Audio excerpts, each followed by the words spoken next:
Capítulo 5. Caim e Abel provados. Caim e Abel, filhos de Adão, diferiam grandemente em caráter. Abel tinha um espírito de fidelidade para com Deus.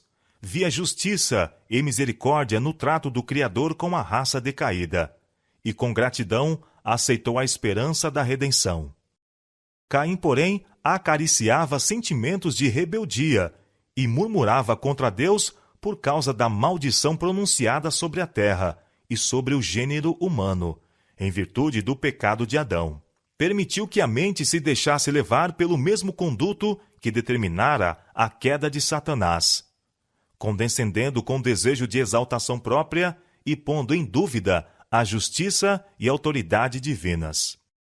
Esses irmãos foram provados, assim como fora Adão antes deles, para mostrar se creriam na palavra de Deus e obedeceriam à mesma.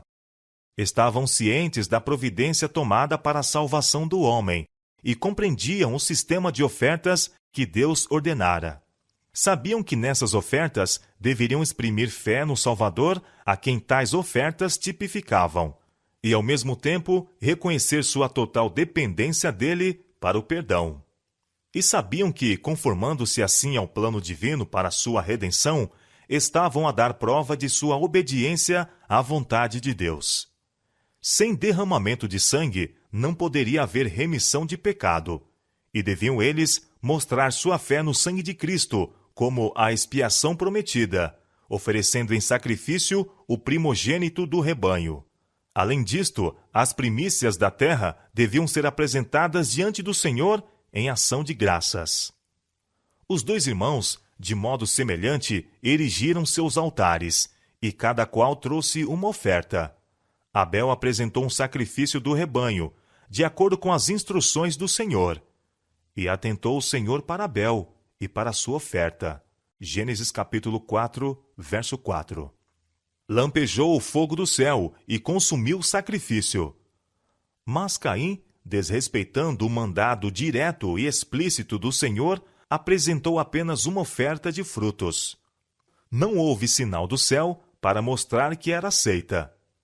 Abel instou com seu irmão para aproximar-se de Deus, de maneira divinamente prescrita. Mas seus rogos apenas tornaram Caim mais decidido a seguir a sua própria vontade. Sendo mais velho, achava que lhe não condizia ser aconselhado por seu irmão e desprezou o seu conselho. Caim veio perante Deus com íntima murmuração e incredulidade, com respeito ao sacrifício prometido e necessidade de ofertas sacrificais. Sua dádiva não exprimia arrependimento de pecado. Achava, como muitos agora, que seria um reconhecimento de fraqueza seguir exatamente o plano indicado por Deus, confiando sua salvação inteiramente à expiação do Salvador prometido. Preferiu a conduta de dependência própria. Viria com seus próprios méritos. Não traria o cordeiro, nem misturaria seu sangue com a oferta, mas apresentaria seus frutos, produtos de seu trabalho. Apresentou sua oferta como um favor feito a Deus, pelo qual esperava obter a aprovação divina. Caim obedeceu ao construir um altar. Obedeceu ao trazer um sacrifício. Prestou, porém, apenas uma obediência parcial. A parte essencial, o reconhecimento da necessidade de um Redentor, ficou excluída. Quanto ao que respeitava ao nascimento e instrução religiosa, esses irmãos eram iguais. Ambos eram pecadores e ambos reconheciam o direito de Deus à reverência e adoração. Segundo a aparência exterior, sua religião era a mesma até certo ponto, mas, além disto, a diferença entre os dois era grande. Pela fé, Abel ofereceu a Deus maior sacrifício do que Caim. Hebreus capítulo 11, verso 4. Abel aprendeu os grandes princípios da redenção. Viu-se como um pecador, e viu o pecado e sua pena de morte de permeio entre sua alma e a comunhão com Deus. Trazia morta a vítima, aquela vida sacrificada, reconhecendo assim as reivindicações da lei que fora transgredida. Por meio do sangue derramado, olhava para o futuro sacrifício, Cristo a morrer na cruz do Calvário, e confiando na expiação que ali seria feita, tinha o testemunho de que era justo e de que sua oferta era aceita. Caim tivera, como Abel, a oportunidade de saber e aceitar estas verdades. Não foi vítima de um intuito arbitrário. Um irmão não foi eleito para ser aceito por Deus e o outro para ser rejeitado. Abel escolheu a fé e a obediência. Caim, a incredulidade e a rebeldia. Nisto consistia toda a questão. Caim e Abel representam duas classes que existirão no mundo até o final do tempo. Uma dessas classes se prevalece do sacrifício indicado para o pecado. A outra arrisca-se a confiar em seus próprios méritos. O sacrifício desta é destituído da virtude da mediação divina, e assim não é apto para levar o homem ao favor de Deus. É unicamente pelos méritos de Jesus que nossas transgressões podem ser perdoadas. Aqueles que não sentem necessidade do sangue de Cristo, que acham que sem a graça divina podem, pelas suas próprias obras, conseguir a aprovação de Deus, estão cometendo o mesmo erro de Caim. Se não aceitam o sangue purificador, acham-se sob condenação. Não há outra providência tomada pela qual se possa libertar da escravidão do pecado. A classe de adoradores que segue o exemplo de Caim inclui a grande maioria do mundo, pois quase toda a religião falsa tem se baseado no mesmo princípio, de que o homem pode confiar em seus próprios esforços para a salvação. Alguns pretendem que a espécie humana necessita não de redenção, mas de desenvolvimento, que ela pode aperfeiçoar-se, elevar-se e regenerar-se. Assim como Caim julgava conseguir o favor divino com uma oferta a que faltava o sangue de um sacrifício, assim esperam estes exaltar a humanidade à norma divina, independentemente da expiação. A história de Caim mostra qual deverá ser o resultado. Mostra o que o homem se tornará separado de Cristo. A humanidade não tem poder para regenerar-se. Ela não tende a ir para cima, para o que é divino, mas para baixo, para o que é satânico. Cristo é a nossa única esperança. Nenhum outro nome há, dado entre os homens, pelo qual devamos ser salvos. Em nenhum outro há salvação. Atos capítulo 4, verso 12. A verdadeira fé, que confia inteiramente em Cristo, manifestar-se-á pela obediência a todos os mandamentos de Deus. Desde o tempo de Adão até o presente, o grande conflito tem sido com referência à obediência à lei de Deus. Em todos os séculos, houve os que pretendiam ter direito ao favor de Deus, mesmo enquanto estavam a desatender algumas de suas ordens. Mas as Escrituras declaram que, pelas obras, a fé foi aperfeiçoada, e que sem as obras da obediência, a fé é morta. São Tiago, capítulo 2, versos 22 e 17. Aquele que faz profissão de conhecer a Deus e não guarda os seus mandamentos é mentiroso, e nele não está a verdade. 1 São João, capítulo 2, verso 4. Quando Caim viu que sua oferta era rejeitada, ficou irado com o Senhor e com Abel. Ficou irado de que Deus não aceitasse o substituto do homem em lugar do sacrifício divinamente ordenado. E irado com seu irmão por preferir obedecer a Deus a unir-se em rebelião contra ele. Apesar do descaso de Caim pelo mandado divino, Deus não deixou entregue a si, mas condescendeu em arrazoar com o homem que tão sem razão se mostrara. E o Senhor disse a Caim: Por que te iraste? E por que descaiu o teu semblante? Gênesis capítulo 4, verso 6. Por meio de um mensageiro angélico foi transmitida a advertência divina. Se bem fizeres, não haverá aceitação para ti? E se não fizeres bem, o pecado jaz à tua porta. Gênesis capítulo 4, verso 7. A escolha dependia de Caim mesmo. Se confiasse nos méritos do Salvador prometido e obedecesse às ordens de Deus, gozaria de seu favor. Mas, se persistisse na incredulidade e transgressão, não teria motivos de queixa por ser rejeitado pelo Senhor. Mas, em vez de reconhecer o seu pecado, Caim continuou a queixar-se da injustiça de Deus e a acalentar inveja e ódio a Abel. Rancorosamente censurou seu irmão e tentou arrastá-lo à controvérsia com respeito ao trato de Deus para com eles. Com mansidão, se bem que destemida e firmemente, Abel defendeu a justiça e bondade de Deus. Indicou o erro de Caim e procurou convencê-lo de que a falta estava com ele. Acentuou a compaixão de Deus ao poupar a vida de seus pais, quando ele os poderia ter punido com morte instantânea, e insistiu em que Deus os amava, ou então não haveria dado o seu filho, inocente e santo, para sofrer a pena em que eles tinham incorrido. Tudo isto fez com que a ira de Caim mais se acendesse.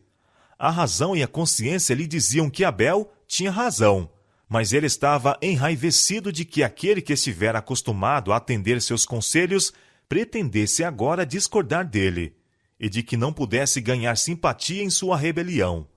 No furor de seu ódio, matou o irmão. Caim odiou e matou o irmão, não por qualquer falta que Abel houvesse cometido, mas porque as suas obras eram más e as de seu irmão justas. 1 São João capítulo 3, verso 12. Assim, em todos os tempos, os ímpios têm odiado os que eram melhores do que eles. A vida de Abel, de obediência e inabalável fé, era para Caim uma reprovação perpétua. Todo aquele que faz o mal aborrece a luz e não vem para a luz, para que as suas obras não sejam reprovadas. São João capítulo 3, verso 20. Quanto mais brilhante for a luz celestial que se reflete do caráter dos fiéis servos de Deus, tanto mais claramente se revelam os pecados dos ímpios, e mais decididos serão seus esforços para destruir os que lhes perturbam a paz. O assassínio de Abel foi o primeiro exemplo da inimizade que Deus declarou existiria entre a serpente e a semente da mulher, entre Satanás e seus súditos e Cristo e seus seguidores. Por meio do pecado do homem, Satanás ganhara domínio sobre a raça humana, mas Cristo habilitaria a sacudir este jugo. Quando quer que pela fé no Cordeiro de Deus uma alma renuncie o serviço do pecado, acende-se a ira de Satanás. A vida santa de Abel testificava contra a pretensão de Satanás de que é impossível ao homem guardar a lei de Deus. Quando Caim, movido pelo espírito do maligno, viu que não podia dominar Abel, irou-se de tal maneira que lhe destruiu a vida. E onde quer que haja alguém que esteja pela reivindicação da justiça da lei de Deus, o mesmo Espírito se manifestará contra ele. É o Espírito que, através de todos os séculos, acendeu a fogueira ardente para os discípulos de Cristo. Mas essas crueldades, amontoadas sobre os seguidores de Cristo, são instigadas por Satanás e sua hoste, porque não podem eles obrigá-los a sujeitar-se ao seu domínio. É a cólera de um adversário vencido. Todo mártir, por Jesus, morreu como vencedor. Diz o profeta: eles o venceram, aquela antiga serpente, chamada o Diabo e Satanás, pelo sangue do Cordeiro e pela palavra do seu testemunho, e não amaram as suas vidas até a morte.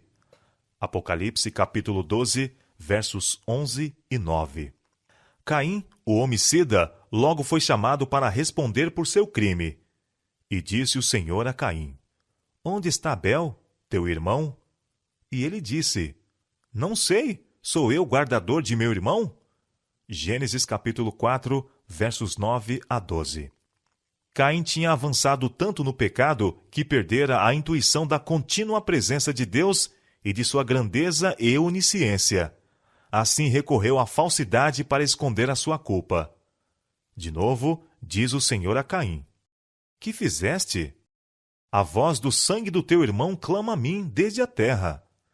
Deus dera a Caim a oportunidade para confessar seu pecado. Tivera tempo para refletir. Compreendera a enormidade da ação que praticara e da falsidade que proferira para ocultar. Mas ainda foi rebelde, e a sentença não mais se procrastinou. A voz divina que tinha sido ouvida, em solicitações e admoestações, pronunciou as terríveis palavras: E agora maldito és tu desde a terra, que abriu a sua boca para receber da tua mão o sangue do teu irmão. Quando lavrares a terra, não te dará mais a sua força. Fugitivo e vagabundo serás na terra.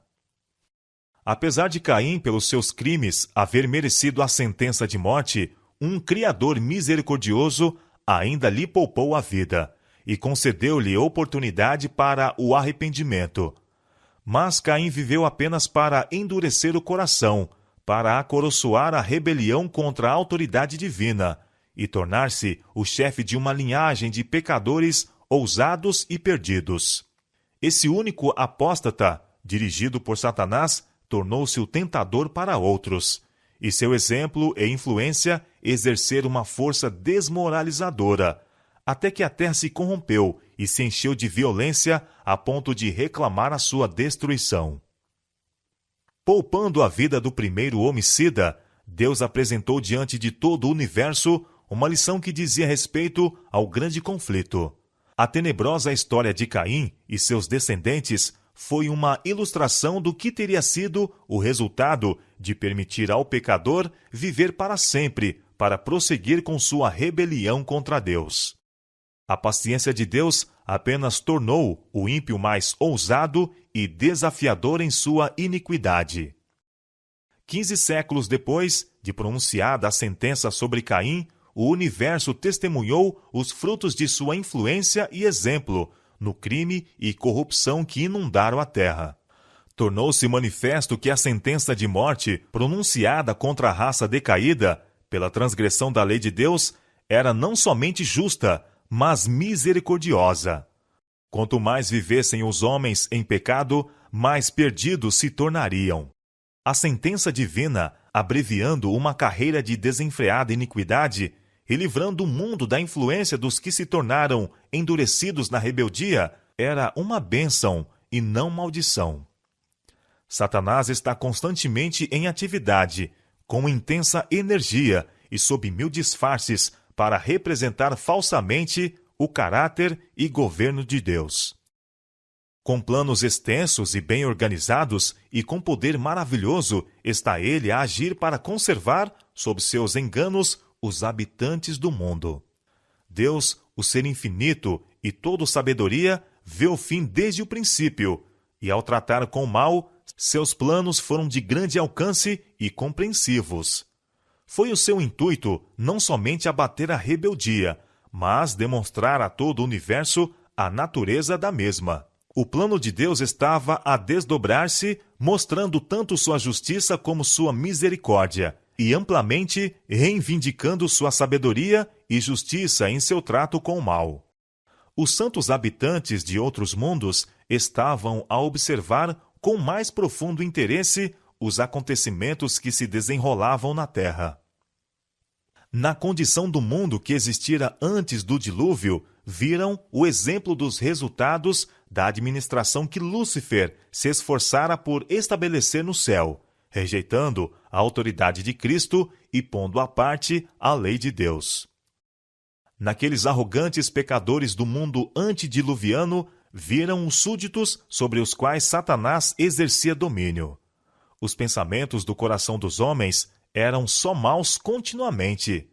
Gênesis capítulo 6, verso 5. Cada emoção, cada impulso e imaginação estavam em conflito com os divinos princípios de pureza, paz e amor. Isto foi um exemplo da terrível depravação resultante da astúcia de Satanás, de remover das criaturas de Deus a restrição de sua santa lei. Pelos fatos manifestos no andamento do grande conflito, Deus demonstrará os princípios de suas regras de governo, que foram falsificadas por Satanás e por todos os que ele enganou. Sua justiça será finalmente reconhecida pelo mundo inteiro, embora este reconhecimento haja de se fazer demasiado tarde para salvar os rebeldes. Deus tem consigo a simpatia e a aprovação do universo inteiro, enquanto passo a passo seu grande plano avança para o completo cumprimento. Tê-la conseguido na extirpação final da rebelião. Ver-se-á que todos os que abandonaram os preceitos divinos colocaram-se ao lado de Satanás, em luta contra Cristo.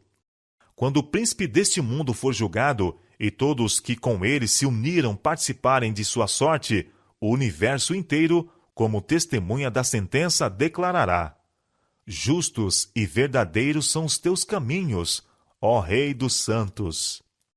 Apocalipse capítulo 15, verso 3.